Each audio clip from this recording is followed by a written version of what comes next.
Debates over integrating devout Muslims into society are not unique to the United States. Effective today, it is illegal to wear a burqa in France or a niqab like this, a Muslim veil that reveals only the eyes. The new law drew protest and confusion on the streets of Paris. Two women stepping out in their niqabs and drawing a crowd were arrested for staging an unauthorized protest. The French government has called the veils, and I quote, a new form of enslavement, end quote, not acceptable on its soil. Many Muslims are enraged, but not all. I'm joined by Hiba Ahmed, a writer for the blog Muslim Matters, who's against the ban. She's in Albuquerque. And Mona El-Tahawi, a columnist on Arab and Muslim issues, who wants to see the ban extended everywhere. She's joining me from Washington. Welcome to you both.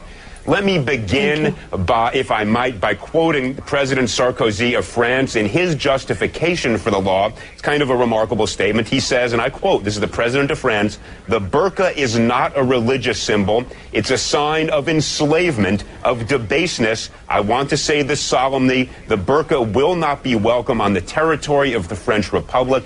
We cannot accept in our country women imprisoned behind a mask, deprived of all social life, of their identity." So, Mona, let me start with you. You want to extend this ban across the world. Do you agree with President Sarkozy that merely because somebody wants to dress like this, they choose to dress like this, they shouldn't be permitted to do so?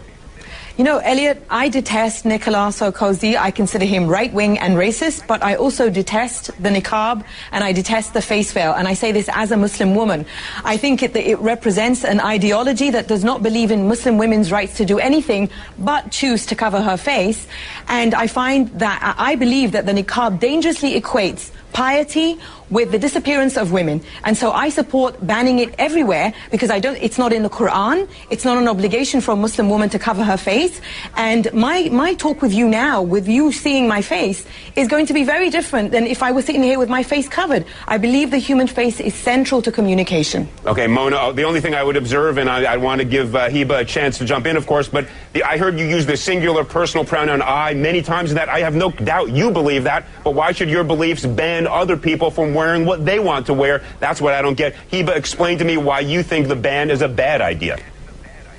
I think that it's a bad idea because I think it's yet another example of men telling women how to dress, how to live their life. It's another way to try to control women, and to take it to a government level and to try to legislate the way that a woman dresses is not just wrong and against human rights, but it really violates the whole basis that the democracy and democratic countries are based on. This is a free choice. This is something that I choose to wear. I disagree that it's some right-wing ideology. It is something that is permitted in Islam. I have a master's degree in mechanical engineering, and I am free to do whatever I want, and this is a choice that I want to make. And just because somebody doesn't accept my interpretation of Islam or personally like it, doesn't mean that we can use laws to violate people's freedom of expression and freedom of religion. But let me just ask you this. When you go to the airport, you understand there are going to be obligations. They're going to have to check you for security like they check all the rest. When you get a driver's license, do they take a picture with or without your veil on?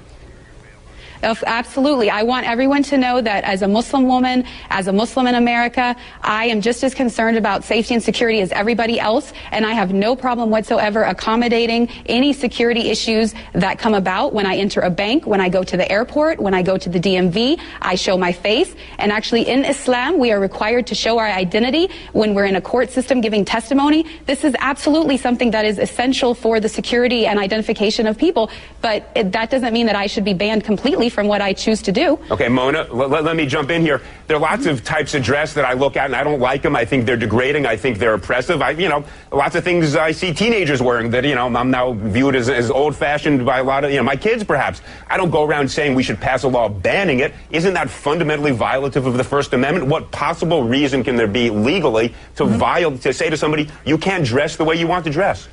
Actually, Elliot, the government does tell people how they can and can't dress all the time. You cannot walk outside naked.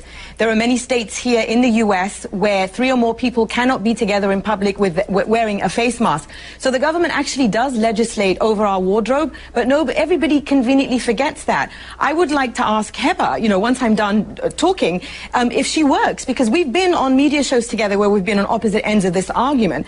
And I know from what she said before that once she started covering her face, she started stopped working. So my argument is, and this is not just about I understand what the point that you were making earlier, Elliot.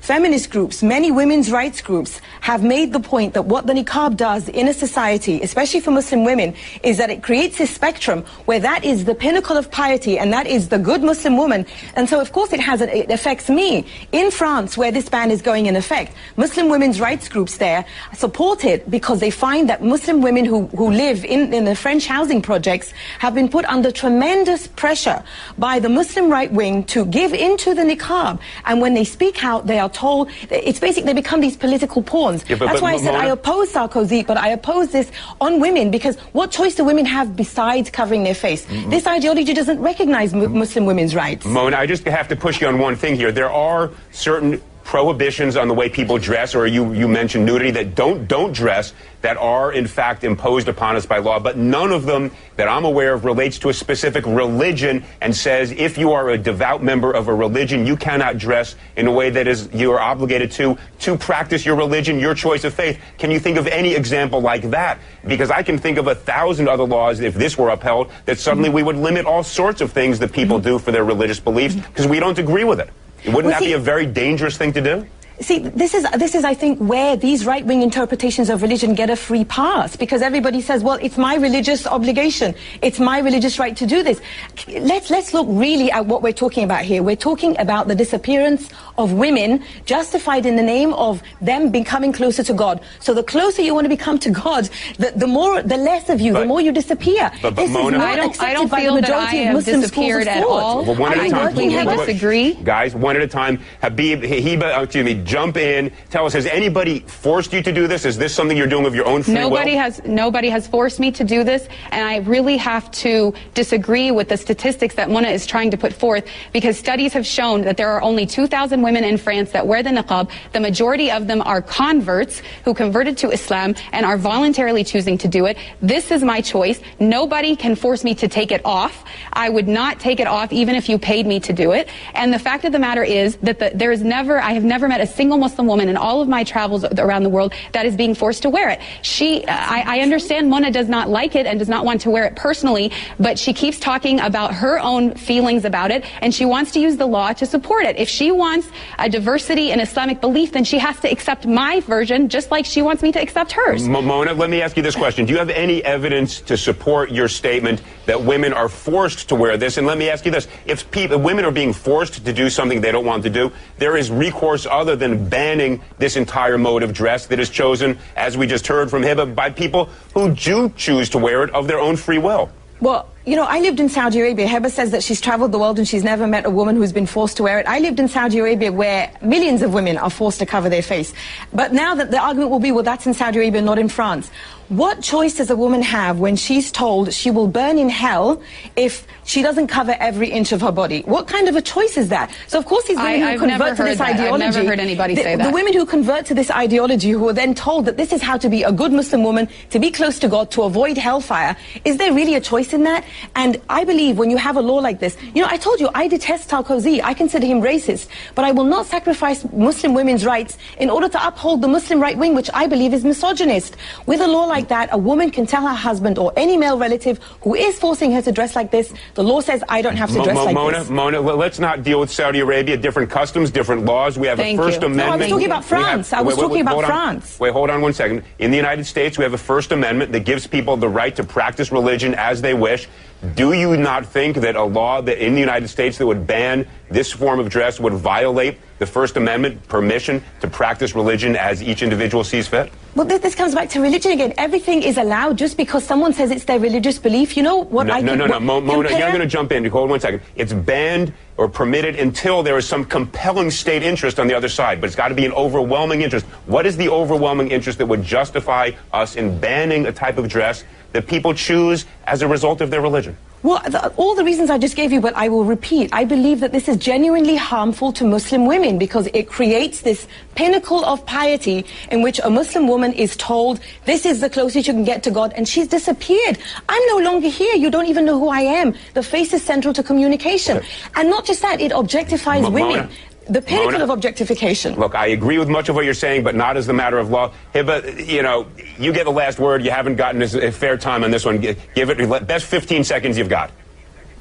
Thank you.